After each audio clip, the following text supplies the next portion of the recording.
अस्सलाम वालेकुम dear students. Ninth class mathematics के साथ मैं हूं आपका इंस्ट्रक्टर अब्दुल मनान। चैप्टर नंबर 4 हमने स्टार्ट किया था फैक्टराइजेशन पे, जिसके पहले दो एसएलओ फैक्टराइजेशन पे थे और तीसरा एसएलओ हम कवर कर रहे थे जो कि एचसीएफ, एलसीएम और उनके रिलेशन पे था। लास्ट 3 लेक्चर्स हमारे एचसीएफ पे थे, जिसमें एचसीएफ का मतलब देखा, एचसीएफ बाय फैक्टराइजेशन निकालना सीखा, एचसीएफ बाय डिवीजन निकालना सीखा और एचसीएफ को इस्तेमाल करते हुए किसी एक्सप्रेशन में से कोई अननोन वेरिएबल फाइंड करना सीखा। आज हमने इस एसएलओ का सेकंड और थर्ड पोर्शन देख रहे हैं, which is LCM and relation of HCF with LCM. Got it student? Last lecture में भी मैंने बताया कि एलसीएम निकालने के लिए आधे से ज्यादा काम या तकरीबन सारे काम समझ लो वो कैसे हो जाता है जब आप एचसीएफ निकाल लेते। तो आज एलसीएम कवर करेंगे और एलसीएम भी उसी एसएलओ का हिस्सा है। ये नॉलेज 4.4 है। डेफिनेशन देखते हैं। आप सब बचपन से पढ़ते आ रहे हो एलसीएम लेना है, एलसीएम लेना है। बटे में वैल्यूज बिलहसूस जब भी आती थी तो आपको आपकी टीचर कहती थी बेटा ये बटे वाली वैल्यू की, ये फ्रैक्शनल वैल्यूज का एलसीएम ले लो। ठीक है, ये बटे वाली वैल्यूज का एलसीएम ले लो। वो क्या होता था एलसीएम? लीस्ट कॉमन मल्टीपल, वो कम से कम वैल्यू जो उन एक्सप्रेशंस का मल्टीपल है। इन शॉर्ट वो वैल्यू जिसमें उन एक्सप्रेशंस की कंट्रीब्यूशन शामिल है। मेरी बात समझ गए बेटा? एचसीएफ क्या होता है? जो सबके पास कॉमन है, सारों के पास होना चाहिए। और एलसीएम क्या है? एलसीएम उन सारों का स्मॉलेस्ट मल्टीपल है।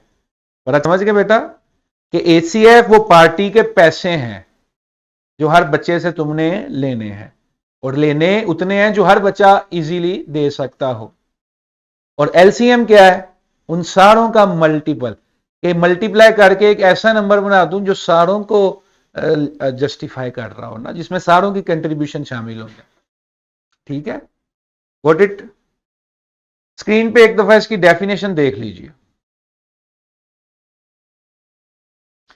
The least expression that can be evenly divided by all the algebraic expressions involve. क्योंकि इसमें सारों की कंट्रीब्यूशन शामिल है, तो वो एक्सप्रेशन जो कि हर किसी से डिवाइड हो सकता है वो क्या होगा? एलसीएम। तो एचसीएफ अमूमन छोटा होगा, एलसीएम अमूमन बड़ा होगा।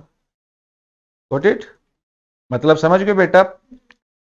अच्छा, एलसीएम निकालने का तरीका सीख लो, बड़ा आसान सा है, कोई लंबी चौड़ी दौड़ नहीं है।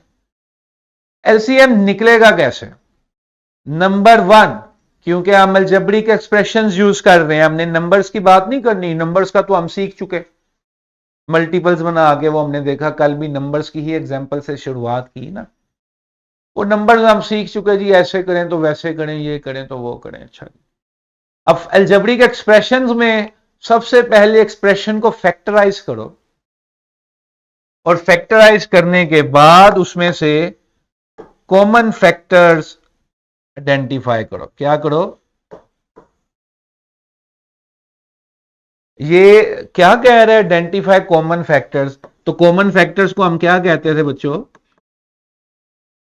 फिर कहते हैं यूनिक फैक्टर्स। इनको आपने क्या कह देना है? अनकॉमन फैक्टर्स या अनकॉमन पार्ट्स। मेरी बात समझ गए बेटा? कॉमन वाले एचसीएफ होते हैं और यूनिक फैक्टर्स कौन से होते हैं? जो जिनका कोई दूसरा सानी जो कॉमन में नहीं निकले वो यूनिक है। ठीक है जी, गॉट इट? तो पहला काम फैक्टराइज करो, दूसरा काम identify common factors which is our HCF, दूसरा काम यूनिक फैक्टर्स यानी कि अनकॉमन पार्ट्स देखो, तीसरा काम इन दोनों को मल्टीप्लाई करना। बस ये देखो, कॉमन पार्ट्स अनकॉमन पार्ट्स दोनों को मल्टीप्लाई कर दो तो बन जाएगा least common multiple. Multiple, got it? ठीक है। अच्छा, अभी इसका रिलेशन पे भी मैं आता हूं, पहले जरा इस एग्जाम्पल को जरा देख दें।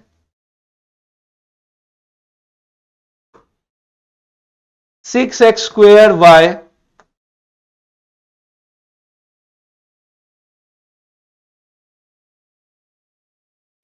6x² y,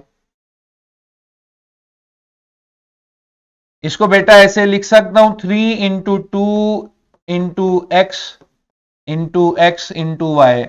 याद है HCF लेते वक्त भी हमने इसी तरह का काम किया था, फैक्टर्स बना दी ना अलग अलग, हर वैल्यू उसका फैक्टर है।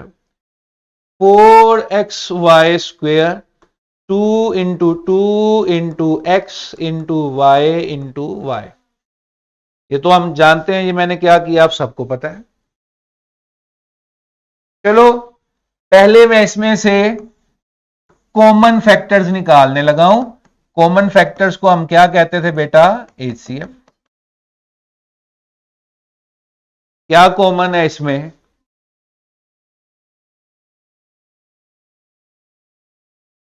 तो HCF क्या हो गया?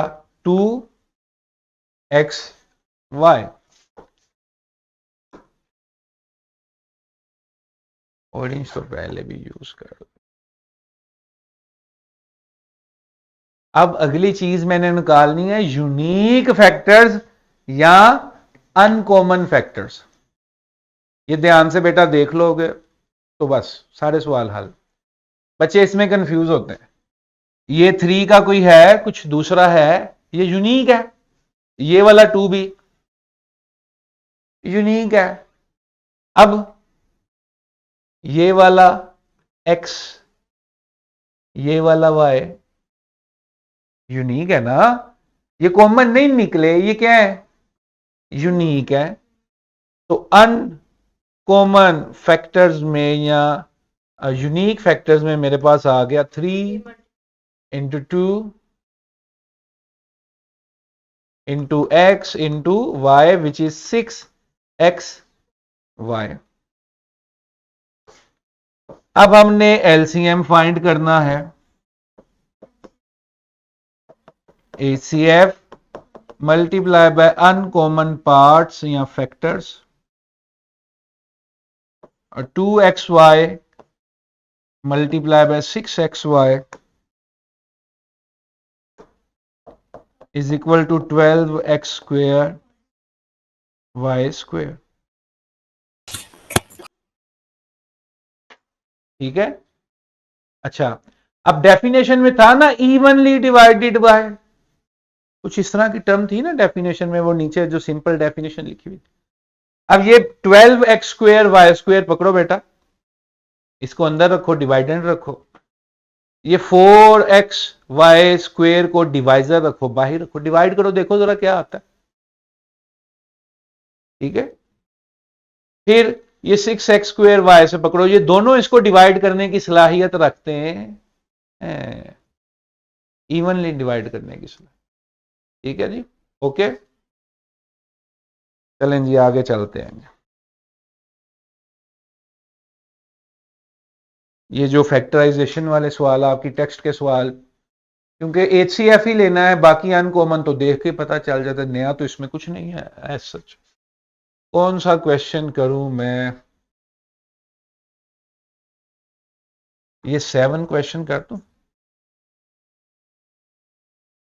या चलो ये 9th वाला कर देता हूं, क्या कहते हो?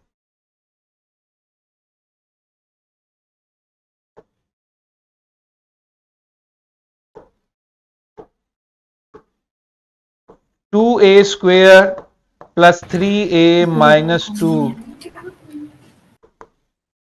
इसको फैक्टराइज करना है, क्या होगी इसकी फैक्टराइजेशन मोहम्मद? 2a² + 3a - 2, इसकी फैक्टराइजेशन क्या होगी जरा मुझे बताओ जल्दी से। अभी हाँ आप बताओ, आप बताओ बेटा, शाबाश। क्या फैक्टराइजेशन होगी इसकी?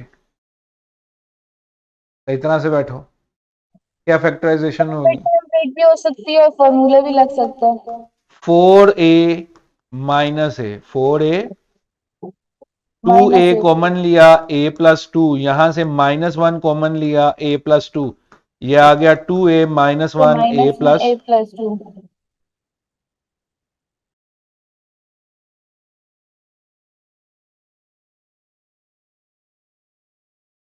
Got it.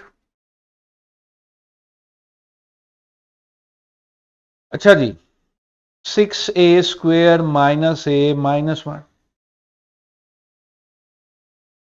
अब मोहम्मद साहब जरा बताएं इसकी फैक्टराइजेशन क्या होगी। एक छोड़ के बैठा करें सारे बच्चे। 6a² minus A minus 1, what should be the factorization? Hari आप।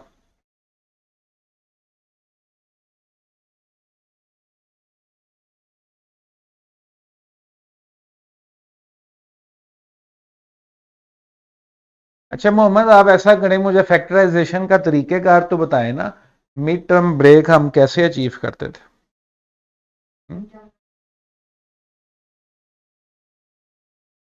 अच्छा। हम्म।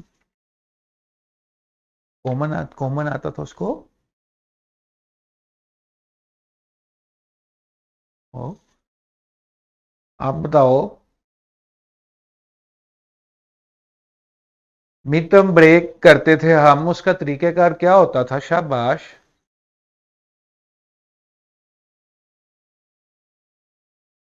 हम्म।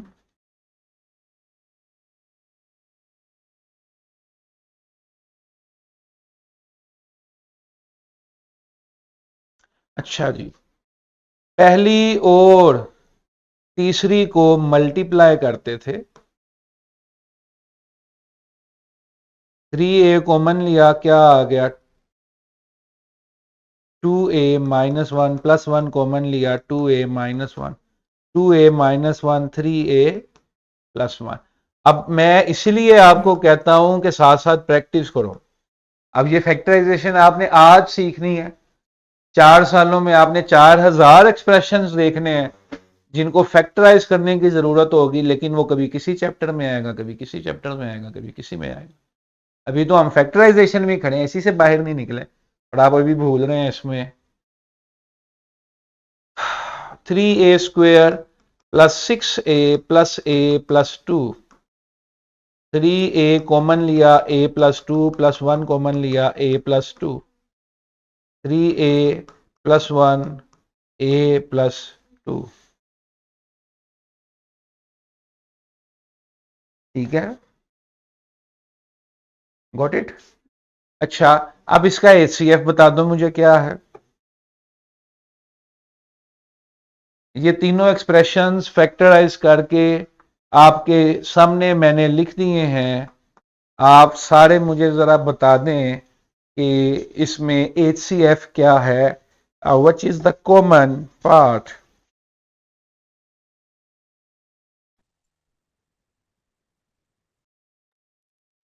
2a minus 1। तीनों में बेटा पार्टी करनी है, तीनों बच्चों को बुलाना है, क्या होगा? सर पार्टी तीनों में तो कैंसल। कोई कॉमन नहीं है। कुछ भी कॉमन नहीं है, तो जहां पे कुछ भी कॉमन नहीं होता वहां पे क्या होता है? 1। 1, शाबाश। तो जिसमें कुछ भी कॉमन नहीं होता उसमें क्या कॉमन होता है? अब मैंने अनकॉमन पार्ट्स देखने हैं। तो यूनिक क्या है? ये भी चीज यूनिक है, ये भी यूनिक है, 3a बाकी प्लस तो 1। सारे वो शामिल हो गए हैं ना। दो दो दफा है, अब दो दो दफा नहीं लिखने बैठ जाना ना। यूनिक इमेज उसकी वो है 2a-1 यूनिक है, कॉमन में नहीं है। a+2 कॉमन में नहीं है, 3a+1 कॉमन में नहीं है। तो क्या थे unique? 2a-1, a+2, 3a+1।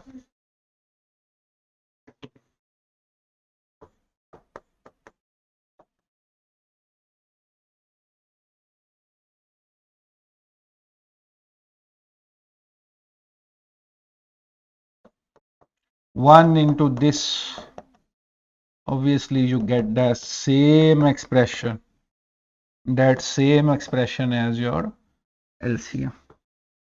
Got it, student?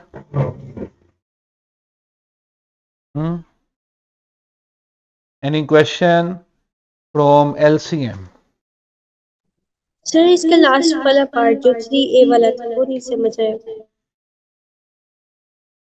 क्या मतलब बेटा? ये देखो, अब आप सारे ये सोच रहे होंगे सर कि 2a - 1 2 दफा था, आपने एक दफा लिखा। तीनों में कलेक्टिवली बात कर रहा हूं। a + 2 2 दफा है, आपने एक दफा लिखा। 3a + 1 2 दफा है, आपने एक दफा लिखा। ऐसे ही है। Got it? अब यूनिक फैक्टर्स का मतलब ये नहीं होता कि सारे ही उठा लो। आपके पास 10 मार्बल्स हैं जिनमें 5 नीले हैं, 5 लाल हैं। आपने यूनिक मार्बल उठाने हैं तो एक नीला उठाओगे, एक लाल उठाओगे, क्योंकि बाकी सारे क्या है? नीले हैं, बाकी सारे दूसरे क्या है? लाल है। तो एक उठाने से उसकी यहां पर शमूलियत शामिल हो जाएगी, बजाय कि मैं सारे 3a + 1 उठाऊं, सारे a + 2 उठाऊं, या सारे 2a - 1 उठाऊं। मेरी बात समझ रहे हो सारे? ठीक है। तो यूनिक फैक्टर का मतलब ये नहीं होता कि जो जो नहीं मिल रहा उसकी सारी तस्वीरें उठा लो, उसको पहले में से भी निकाल लो, अगर वो गलती से दूसरे में है तो उधर से भी उठा लो, उसको तीसरे में से भी उठा लो। है? ठीक है। Got it Fatima?